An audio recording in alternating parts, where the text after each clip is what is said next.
السلام علیکم ورحمۃ اللہ تعالیٰ وبرکاتہ۔ میرے بھائیوں، میرے دوستوں، اللہ تعالیٰ قرآن پاک میں ارشاد فرماتا ہے، اشداء علی الکفار رحماء بینہم۔ اسی آیت کے تحت میں آپ حضرات کے سامنے کچھ بیان کروں گا۔ آپ حضرات بغور ملاحظہ فرمائیے اور فیصلہ کیجیے، اور میرے چینل کو سبسکرائب کیجیے، کمنٹ کر کے بتائیے کہ آپ کو بات پسند آئی یا نہیں آئی، حق بات ہے یا نہیں ہے۔ میرے بھائیوں، میرے دوستوں، اب سے لگ بھگ ایک ہفتہ پہلے ہمارے کاش گنج میں کچھ شیعہ حضرات بھی رہتے ہیں، انہی میں سے ایک لڑکے نے، اس کی ایک ویڈیو وائرل ہوئی جس میں یہ بتایا گیا کہ اس نے حضرت عمر فاروق اعظم رضی اللہ تعالیٰ عنہ کی شان میں گستاخی کی۔ تو اس بات کو لے کر ہمارے قاص گنج کے بہت سے لوگ اکٹھے ہوئے جامع مسجد پہ۔ ان بہت سے لوگوں میں جب میں نے وہاں پہ جائزہ لیا، دیکھوایا، تو جن لوگوں کے 2 دن پہلے نعرے لگ رہے تھے، پھول مالائیں گلے میں ڈالی جا رہی تھیں، جے جے کار بولی جا رہی تھی، ان لوگوں میں سے سب غائب تھے۔ ہاں، جس نے بھی اپنے اپنے پرتیندھیوں کو بھیجا، خود نہ آ سکے کسی مجبوری کے تحت، لیکن اللہ بہتر جانتا ہے، وہ ایک بال کی کھال نکال لے گا۔ کوئی کیوں نہ آیا کہ کہیں ہائی لائٹ نہ ہو جائیں، کہیں لوگوں کی نظروں میں نہ ہو جائیں، جیسا بھی رہا وہ معاملہ۔ تو وہ نہ آئے، لیکن پرتیندھیوں کو بھیجا، پھر بھی ٹھیک ہے۔ چل رہی تھی اس دور میں کہ تھانے نہ جا کر اس معاملے کو یہیں پر سلٹا لیا جائے، اس لڑکے سے معافی منگوا لی جائے۔ وہ معافی مانگنے کو تیار، اس کے باپ معافی مانگنے کو تیار، وہ ایک الگ میٹر ہے۔ میرے بھائیوں، میرے دوستوں، میں پوری دنیا کو بتانا چاہتا ہوں کہ حضرت صحابہ کرام رضی اللہ تعالیٰ عنہم ہماری جان ہیں، ہماری جانوں سے بھی زیادہ قریب ہیں۔ میرے بھائیوں، میرے دوستوں، حضرت عمر فاروق اعظم ہوئے، یا حضرت ابوبکر صدیق رضی اللہ تعالیٰ عنہ ہوئے، یا حضرت عثمان غنی رضی اللہ تعالیٰ عنہ ہوئے، ان کو ہر فرقے والا مانتا ہے اپنا پیشوا، اپنا امام۔ تو میں آپ کو یہ بتانا چاہتا ہوں کہ ہمارے کاس گنج کا جو تھانہ ہے، اس تھانے سے متصل کتنی مسجدیں ہیں، اس کی لسٹ میرے سامنے ہے، پھر میں اس کے بعد میں آپ کو بتاؤں گا۔ نمبر 1 پر ہے جامع مسجد محلہ نواب، اس کے امام صاحب ہیں جناب مولانا انعام احمد صاحب۔ نمبر 2 پر ہے مسجد عیدگاہ قدیمی محلہ نواب چکیا، بلرام گیٹ، کاس گنج، اس کے امام صاحب ہیں جناب قاری نور الحسن صاحب۔ نمبر 3 پر ہے مسجد رنگریجان، ندرئی گیٹ مارکیٹ، اس کے امام صاحب ہیں جناب مولوی مونس صاحب۔ اور نمبر 4 پر مسجد ایک مینار، ٹھنڈی سڑک، محلہ نواب، کاس گنج، اس کے امام صاحب ہیں جناب قاری محب علی صاحب۔ نمبر 5 پر ہے مسجد چھپڑ والی، محلہ نواب، بڈو نگر، کاس گنج، اس کے امام صاحب ہیں جناب مفتی خبیب صاحب۔ نمبر 6 پر ہے مسجد منہاران، منہار چوک، محلہ نواب، اس کے امام صاحب ہیں جناب مولوی اسرار اللہ صاحب۔ نمبر 7 پر ہے مسجد نیاریان، بلرام گیٹ مارکیٹ، اس کے امام صاحب ہیں جناب مفتی متبر صاحب۔ نمبر 8 پر ہے مسجد حلوائیان، گھنٹہ گھر، ندرئی گیٹ مارکیٹ، اس کے امام صاحب ہیں جناب حافظ عمران صاحب۔ نمبر 9 پر ہے مسجد داؤد خان، تھانے کے پاس والی، جناب اس کے امام صاحب ہیں جناب حافظ محمود اشرف صاحب۔ نمبر 10 پر ہے مسجد فاروق اعظم، دھان مل روڈ، ٹاور کے پاس، اس کے امام صاحب ہیں جناب حافظ اکرم صاحب۔ نمبر 11 پر ہے مسجد بلال، نیئر گیس گودام، چامنڈا کے پاس، اس کے امام صاحب ہیں جناب حافظ معظم صاحب۔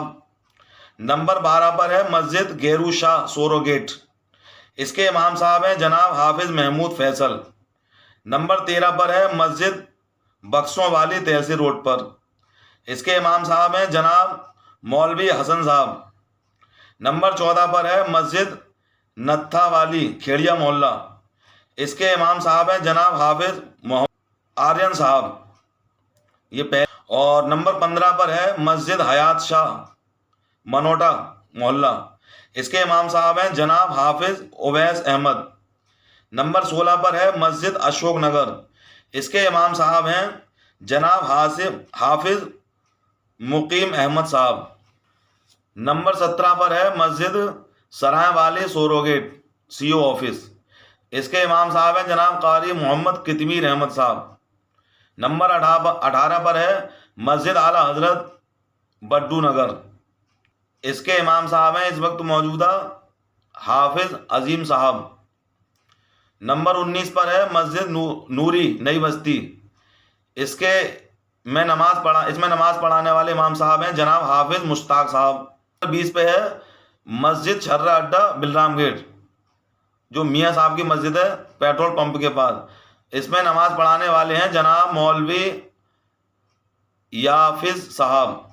اور نمبر 21 پر ہے مسجد قبرستان والی بلرام گیٹ، اس میں امام صاحب ہیں جناب حافظ چاند میاں صاحب، اس میں چاند میاں کوئی میرا نام نہ سمجھ لے، میں نہیں ہوں۔ نمبر 22 پر ہے مسجد ہدایت نگر انڈسٹری ایریا، اس میں نماز پڑھاتے ہیں امام صاحب جناب مولوی جنید صاحب۔ نمبر 23 پر ہے مسجد اہل حدیث گپو کا چوراہا تحصیل روڈ، اس کے امام صاحب ہیں جناب حمزہ الحسن صاحب۔ نمبر 24 پر ہے مسجد برکاتی دھان مل روڈ، اس کے امام صاحب ہیں جناب قاری ریاض احمد صاحب۔ نمبر 25 پر ہے مسجد قلعے والی نئی بستی اشوک نگر، جناب حافظ سہیل علی صاحب۔ نمبر 26 پر ہے مسجد صحابر گیٹ ستار بینڈ والی گلی، اس میں امام صاحب ہیں جناب حافظ محمد کیف صاحب۔ نمبر 27 پر ہے مسجد تحصیل والی، تحصیل کے اندر جو ہے اس میں نماز پڑھاتے ہیں جناب مفتی رشید صاحب۔ نمبر 18 پر ہے مسجد قبرستان صحابر گیٹ پپسرا کے پاس، فی الحال میں اس میں کوئی امام نہیں ہے۔ نمبر 29 پر ہے مسجد جامعہ مدرسہ دھان میل روڈ لائن پار، اس میں نماز پڑھاتے ہیں جناب امام عبد العزیز صاحب۔ نمبر 30 پر ہے مسجد حمزہ نیئر اظہر میموریل اسکول کسرولی اڈا، اس میں نماز پڑھاتے ہیں جناب حافظ شباب صاحب۔ نمبر 31 پر ہے مسجد گرام اہرولی ریلوے کالونی، اس میں نماز پڑھاتے ہیں جناب حافظ شاکر صاحب۔ 32 پر ہے مسجد سید کا نگلا ولیج اہرولی، اس میں نماز پڑھاتے ہیں جناب حافظ وسیم صاحب۔ نمبر 33 پر ہے مسجد گرام بھٹونا پوسٹ سیلئی، اس میں نماز پڑھاتے ہیں جناب حافظ لئی خان صاحب۔ نمبر 34 پر ہے مسجد گرام گورہا، اس میں نماز پڑھاتے ہیں جناب عبد الغفار صاحب۔ نمبر 35 پر ہے مسجد گرام گرینا، اس میں نماز پڑھانے والے ہیں جناب نثار احمد صاحب۔ نمبر 36 پر ہے جامع مسجد گرام ندرئی، اس میں نماز پڑھاتے ہیں جناب قاری سعید صاحب۔ نمبر 37 پر ہے بڑی مسجد گرام ندرئی، اس میں نماز پڑھاتے ہیں جناب حافظ گلزار صاحب۔ نمبر 38 پر ہے چھوٹی مسجد گرام ندرئی، اس میں نماز پڑھاتے ہیں جناب حافظ قاری مسلم صاحب۔ تو میرے بھائیوں میرے دوستوں، ساری مسجدوں کے امام صاحب کے نمبر گنانے کا مقصد یہ ہے میرا کہ جب اس لڑکے نے حضرت عمر فاروق اعظم رضی اللہ تعالیٰ عنہ کی شان میں گستاخی کی، حالانکہ اس کی دوسری ویڈیو بھی آ گئی، اس میں معافی نامہ آیا اور وہ کہہ رہا کہ میں نے عمر ابن سعد کے بارے میں کہا تھا، عمر بن خطاب کے بارے میں نہیں کہا تھا، لیکن اس کی بات میں کچھ کالا معلوم پڑ رہا ہے، واللہ عالم، کیونکہ اگر وہ عمر 7 کے بارے میں کہہ سکتا ہے تو شمر لعین کے بارے میں بھی اسے کہنا چاہیے، یزید ظالم کے بارے میں بھی کہنا چاہیے، جتنے بھی تھے شیطان ابلیس ان سب کے بارے میں کہنا چاہیے تھا جو اس وقت امام حسین کے مقابلے میں آئے تھے۔ خیر وہ جانے، اس کا خدا جانے۔ اس نے معافی مانگنا چاہا، اس کے باپ نے معافی مانگنا چاہا، لیکن لوگوں نے اس بات کو تھانے تک پہنچا دیا۔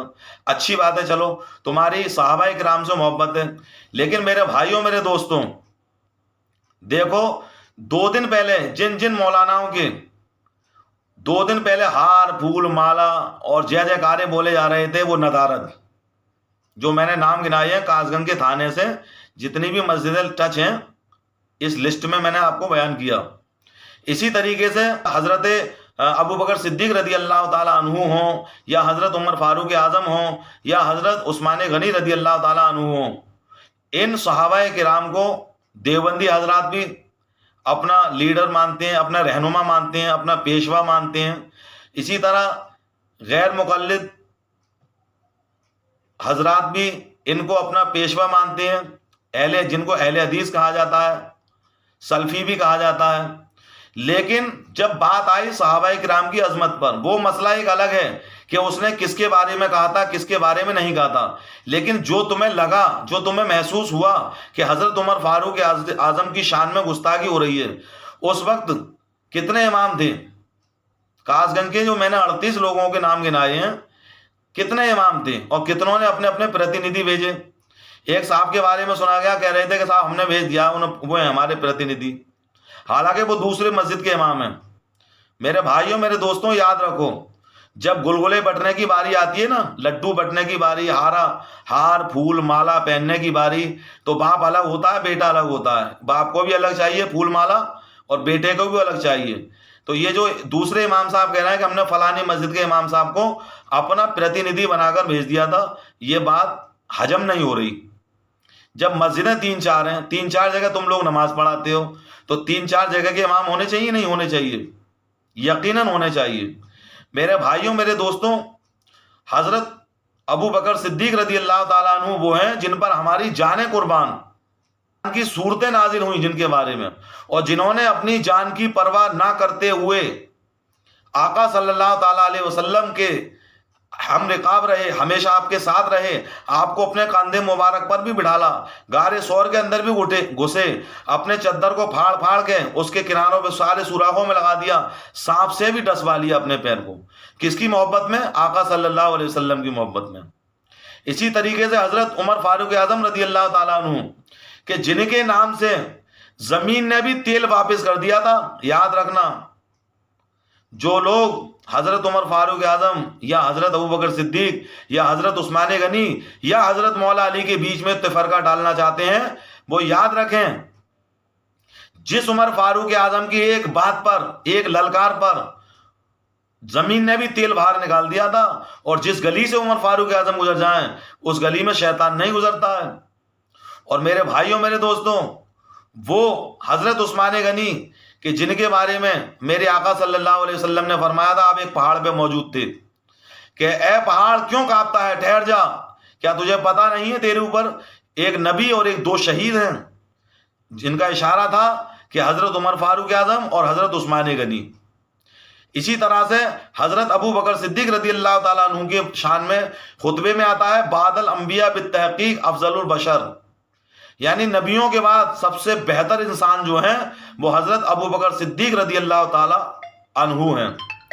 اسی طریقے سے حضرت عمر فاروق اعظم رضی اللہ تعالیٰ عنہ کے بارے میں پیارے آقا صلی اللہ علیہ وسلم نے فرمایا کہ اگر میرے بعد کسی کو نبوت ملتی وہ حضرت عمر ہوتے۔ میرے بھائیوں میرے دوستوں، اسی طریقے سے حضرت مولا علی رضی اللہ تعالیٰ عنہ کے بارے میں آقا صلی اللہ علیہ وسلم نے فرمایا تھا کہ میں جس کا مولا ہوں اس کا علی مولا ہے۔ میرے بھائیوں میرے دوستوں، حضرت علی نے حضرت عثمان غنی رضی اللہ تعالیٰ عنہ کی حفاظت کے لیے اپنے دونوں بیٹوں کو لگا دیا تھا۔ میرے بھائیوں، کون ہیں وہ لوگ جو ان 4 صحابہ کرام کے بیچ میں، ان 4 خلیفاؤں کے بیچ میں تفریق ڈالنا چاہتے ہیں؟ آپ بتائیے، جب سے آپ نے اپنے جس انسان کے پاس میری ویڈیو جائے، سب لوگ اپنی کان کے ڈھکن کھول لیں، آنکھ کے ڈھکن کھول لیں اور بتائیں، جب سے آپ نے دیکھا سنا آپ کے باپ نے دیکھا, آپ کے دادا نے دیکھا, آپ کے پردادا نے دیکھا, کسی نے بھی اپنی اولاد کا نام, اپنے بچے کا نام یزید رکھا ہے؟ نہیں رکھا. کیوں؟ اس لیے کہ وہ امام حسین کا قاتل تھا. اگر وہ اس طریقے سے حکم نہ دیتا تو آج کربلا کا واقعہ نہ ہوتا. تو میرے بھائیوں, میرے دوستوں, ہر مسلمان کو یزید سے اتنی نفرت ہے کہ وہ اپنے بچے کا نام یزید رکھنے کے لیے تیار نہیں ہے.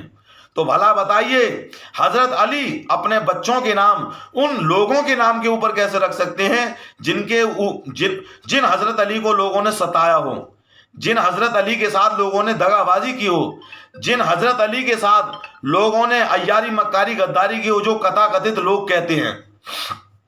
میرے بھائیوں, میرے دوستوں, حضرت علی کے بیٹے کا نام حضرت ابو بکر بھی ہے, حضرت علی کے بیٹے کا نام حضرت عمر بھی ہے, حضرت علی کے بیٹے کا نام حضرت عثمان بھی ہے. میرے بھائیوں, میرے دوستوں, یہ جو آج میں ویڈیو بنا رہا ہوں اس کا پارٹ 1 ہے یہ. اس کے علاوہ جب میں دوسرے دن ویڈیو بناؤں گا وہ پارٹ نمبر 2 ہوگا. اس میں حضرت علی کے خاندان کا پورا شجرہ میں آپ سبھی لوگوں کو بتاؤں گا, اور وہ لوگ بھی کان کھول کے سن لیں. اگر اس لڑکے نے ہمارے حضرت عمر فاروق اعظم کی شان میں گستاخی نہیں کی ہے تو وہ ہمارا بھائی ہے, مسلمان ہونے کے ناطے جو مسلمان. لیکن ایک بات دھیان رکھو, حضور صلی اللہ علیہ وسلم نے فرمایا میری امت میں 73 فرقے ہو جائیں گے, 72 جہنمی ہوں گے, 1 جنتی ہوگا. تو غیر مسلموں کے سامنے ہم سب مسلمان ہیں, تو مسلمان ہونے کے ناطے وہ ہمارا بھائی ہے. اس نے اعتراف بھی کیا, اس نے یہ بات بھی کہی کہ ہاں میں نے حضرت عمر فاروق اعظم کے بارے میں نہیں کہا.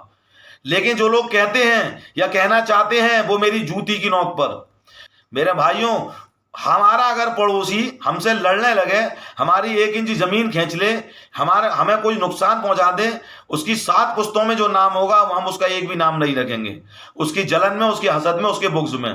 تو حضرت علی کیا اپنی اولاد کا نام ان 3 خلیفاؤں کے نام پر رکھ سکتے تھے؟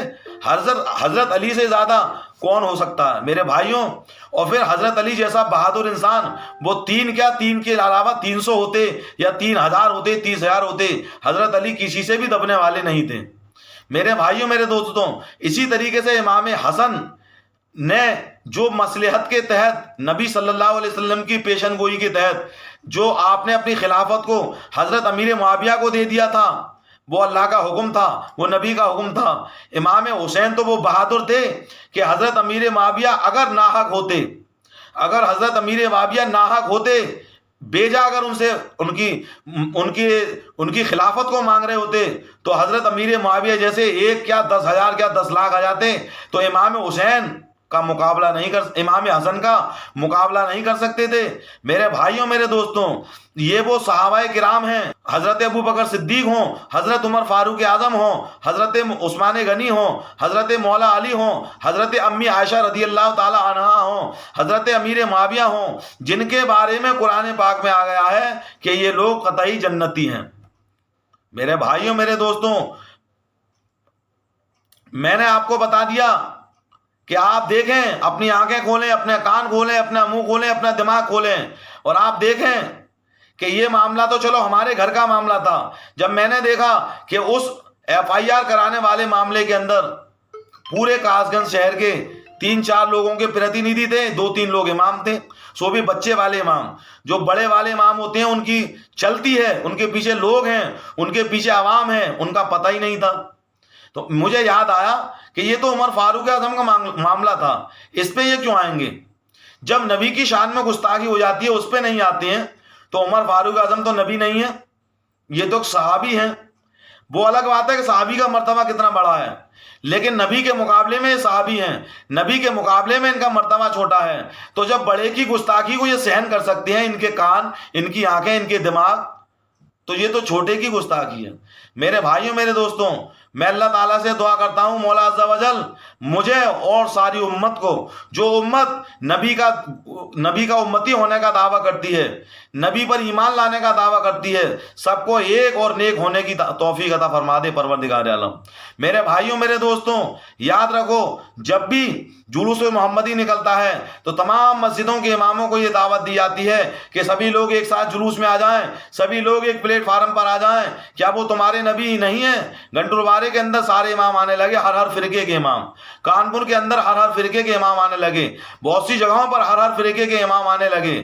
میرے بھائیوں، میرے دوستوں، اور ان تمام اماموں سے کہنا چاہتا ہوں، جب آپ غیر موجود ہوتے ہیں، غیر حاضر ہوتے ہیں، تو کیا کاس گنج کی عوام کے جو غیر مسلم لوگ ہیں وہ نہیں جانتے کہ ہاں مسلمانوں میں دو فیٹ ہیں، کہ ایک طرف بریلوی ہو گئے، سنی ہو گئے، اور ایک طرف دیوبندی ہو گئے، اہل حدیث ہو گئے؟ میرے بھائیوں یاد رکھو، آپ کو بھی جلوس محمدی میں آنا چاہیے، اور جب بھی کوئی ایسا معاملہ پیش آئے، کوئی بھی ظالم ہمارے نبی کی، ہمارے قرآن کی، ہمارے خدا کی، ہمارے اسلام کی شان میں گستاخی کرے، تو سب لوگ ایک ہو کر، اکٹھے ہو کر، مل کر اس کا مقابلہ کریں، ہمارے بھارت کے سمویدھان کے دائرے میں رہتے ہوئے۔ میرے بھائیوں، میرے دوستوں، سمویدھان نے جو ہمیں حق دیے ہیں، ان ادھیکاروں کو ہمیں پانا چاہیے، اور ہمارے اسلام کے جتنے بھی مین لوگ ہیں، مین ذات ہیں، ان کی شان میں جب بھی گستاخی ہو تو سب لوگ ایک جٹ ہو کر اس کے خلاف FIR کرائیں۔ بس اتنا ہی کہنا چاہتا ہوں۔ اللہ تعالیٰ میرے اس کہنے میں جو بھی غلطی ہوئی ہو، مولا اسے معاف فرمائے، اور اللہ تعالیٰ پہلے مجھے ہدایت دے، اس کے بعد سارے اماموں کو ہدایت دے، پھر کاس گنج کی ساری عوام کو ہدایت دے، کہ سب لوگ ایک ہو جائیں اور سب لوگ نیک ہو جائیں، کوئی بھی معاملہ ہو۔ میرے بھائیوں، میرے دوستوں، قرآن پاک میں جو میں نے خطبے سے پہلے جو قرآن پاک کی آیت پڑھی، قرآن میں آیا ہے اشداء علی الکفار رحماء بینہم۔ قرآن کا مطلب یہ ہے کہ کافروں پر بہت سخت ہیں اور آپس میں بہت نرم دل ہیں، لیکن آج کا وہ دور ہے میرے بھائیوں، اس کا الٹا ہو گیا ہے۔ کافروں پر بہت نرم ہو گئے ہیں، اور آپس میں شیعہ سنی دیوبندی بھابی اہل حدیث یہ فلانے یہ ڈھماکے، ہم ان کے جلوس میں نہیں جائیں گے، ہم ان کے جلسے میں نہیں جائیں گے، ہم ان کی میت میں نہیں جائیں گے، ہم ان کے فلانے میں نہیں جائیں گے۔ یہ الٹا ہو گیا ہے۔ جو حدیث میں آیا ہے کہ کافروں پہ بہت سخت ہیں، آپس میں مہربان ہیں، اس کا الٹا ہو گیا ہے کہ کافروں پہ نرم دل ہیں اور آپس میں بہت سخت ہیں۔ اللہ تعالیٰ سے دعا ہے کہ مولا عز و جل مجھے اور سارے اماموں کو، ساری عوام کو ہدایت نصیب فرمائے، اور سب کو ایک اور نیک ہونے کی توفیق عطا فرمائے۔ استغفر اللہ ربی من کل ذنب واتوب الیہ۔ اور میرے اس کہنے سے کسی کو بھی کوئی تکلیف ہوئی ہو، میں اس سے معافی چاہتا ہوں۔ اگر کسی کی دل آزاری ہوئی ہو، میں اس سے معافی چاہتا ہوں، چاہے وہ سنی حضرات ہوں، چاہے دیوبندی ہوں، چاہے اہل حدیث ہوں، چاہے شیعہ حضرات ہوں۔ میرے بھائیوں، میرے دوستوں، یہ ہمارے گھر کے مسئلے ہیں، انہیں ہم اپنے گھر پر بیٹھ کے سدھار لیں گے، ہم دوسروں کی نظروں میں ایک بن کر دکھائیں۔ السلام علیکم ورحمۃ اللہ تعالی وبرکاتہ۔